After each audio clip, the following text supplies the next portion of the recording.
कि अब देखें ये जो इम्पोर्टर्स हम पे मुसल्लत कर दिए गए हैं, इन लोगों का क्या नारा था, महंगाई मुकाओ मार्च, ठीक है, पेट्रोल डीजल सारी चीज़ों की कीमतें इन्होंने बढ़ा दी, चलो बढ़ा दी। ये तजर्बाकार टीम कहते थे अपने आप को, इतने तजर्बाकार हैं पंजाब कि स्पीड कहते हम लोगों को ये मशवरा दे रहे हैं कि चाय की प्यालियाँ कम कर दो, 4 बंदे मिलकर 3 रोटियाँ खा लो। एक रोटी। कल को ये कहेंगे कि जनाब आप एक जूती पहन के घूमा करो, कल को ये कहेंगे जनाब कमीज़ के बगैर घूमा करो।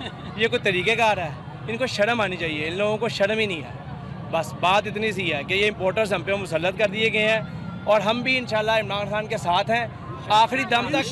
हम इंशाल्लाह ऐसे ही एहतजाज करते रहेंगे। आपको जब तक क्या लग रहा है पाकिस्तान इसी में- निज़ाम के साथ इमरान खान साहब को दोबारा आप आते हुए नजर आ रहे हैं आपको? जी नहीं, इंशाल्लाह देखें बिल्कुल बिल्कुल जी, आप बात बिल्कुल ठीक कर रहे हैं, लेकिन इंशाल्लाह हमें पूरा यकीन है हमारी ये जदोजहद इंशाल्लाह रंग लाएगी और इमरान खान साहब 2 तिहाई अक्सरियत से इंशाल्लाह लाजमी वापस आएंगे। और